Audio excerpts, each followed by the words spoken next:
আসসালামু আলাইকুম, কেমন আছেন সবাই? আশা করছি সবাই ভালো আছেন। দর্শক, আজকে এসেছি চান্দিয়ার।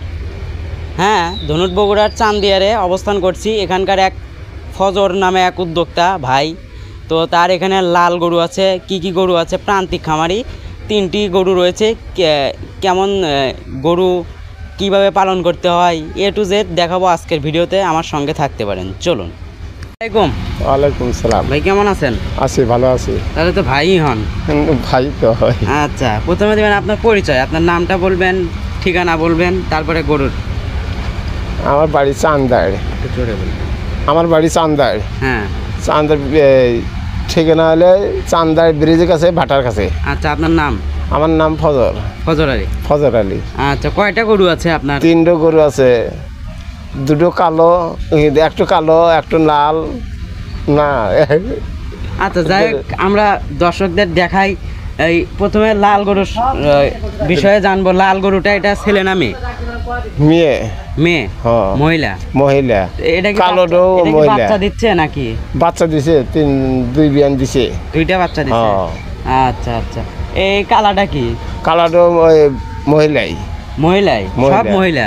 না, এটা দামলা, ওটা মহিলা। সব মহিলা।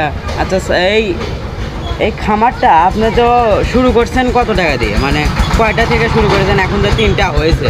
3টা যে প্রায় বাড়ি হচ্ছে তো গরুই আছিল। শুধু গরু পালেন? খালি গরুই পালেন। এদের খাওয়ান কি? খায় যে ভুসি খিলাই, খুদ খিলাই, তারপরে যে বড় পুষ্টি খিলাই, ফিট দেন? ফিট, হ্যাঁ, ওই ফিট খিলাই। আচ্ছা আচ্ছা আচ্ছা ভাই, এটার মাংস কি পরিমাণ হতে পারে আনুমানিক? না হলে 2.5 মণ হবো। 2.5 মণ? 2.5 মণ হবো। এটার দাম সম্পর্কে যদি বলতেন, কি পরিমাণ দাম হতে পারে? ওটা নাও হলে 60-70 হাজার। 70,000 টাকা হবে। আচ্ছা, এইটা কি পরিমাণ ওয়েট আসতে পারে? ওটা 80,000 টাকা কিনছি। 80,000 টাকা দিয়ে কিনছেন? না, ওয়েট, ওজন? না, 80,000 টাকা কিনছি, কিনে আমি পালতেছি মানে 3 মাস হলে। আচ্ছা, ওজন কি পরিমাণ হতে পারে? ওজন ও 2 মণের মাংস কাছাকাছি দেবো। 2 মণ? 2 মণ। আচ্ছা। ওই দামলা ছোট তো, ওই বাচ্চা আনলা বড় হলে 80-90 হাজার টাকা হবে। 80-90 হাজার? দামলা করে। ওটা মহিলা? না, ওই দামলা। ওটা দামলা। আচ্ছা আচ্ছা, এই গরুটার বয়স কতদিন হতে পারে? এটা বয়স না হলে 2 বছর হয়েছে। 2 বছর হয়েছে? 2 বছর হয়েছে। এটা? ওটা বেশি। এটার বেশি? ওটা বেশি। এটাই মেন? হ্যাঁ, ওটা মেন। ওটা গোড়ার টান আসতে। আচ্ছা, এই প্রান্তিক তো আপনি একজন খামারি, 3টা গরু আছে, মানে আপনার এখান থেকে চিন্তাটা কত দূর দাঁড়াতে পারে?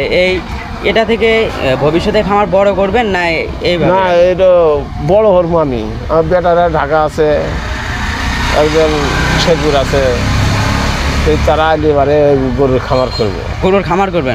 বেশি করে পালন করবেন? হ্যাঁ, বেশি। এখন আছে 3টা, তখন করবেন বেশি? বেশি।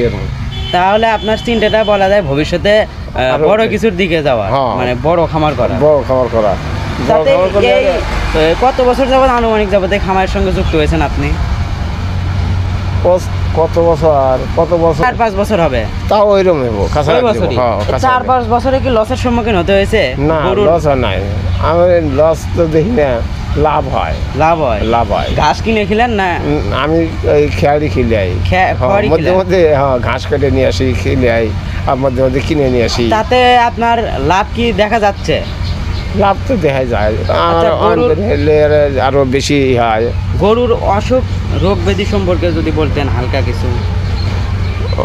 ওই যে আমাকে কৃমি ওষুধ খেলার লাগে, আবার ভিটামিন খেলার লাগে, আবার ওই ভরণ হলে এবারে ওই কৃমি ওষুধ আগে খেলেন লাগে। হ্যাঁ, আগে খেলে ভরণটা থেকে যায়, থেকে গেলে আরে তাহলে আর ভরণ আসে আর না। এখানে কি রোগ ব্যাধি কি কম হচ্ছে? অভাব। আচ্ছা দর্শক, বেশি কথা বলবো না। আসলে আমাদের যারা আমরা খামার করছি, তো সেই খামারটাতে বেশি যখন গরু আমরা পালন করি, তখন কিন্তু আপনার সেই রোগ ব্যাধি অনেক কিছু হয়, যেমন লাম্পি রোগ আছে, অনেক রোগ আছে, কিন্তু প্রান্তিক খামারিদের কিন্তু লসের সম্মুখীন অত হতে হয় না, বা তাদের অত রোগও আসে না। ঠিক বললাম না? তো বেশি বড় করবো না, এই পর্যন্তই ছিল আজকের ভিডিওটা। সঙ্গে থাকার জন্য অসংখ্য অসংখ্য ধন্যবাদ সকলকে। আসসালামু আলাইকুম।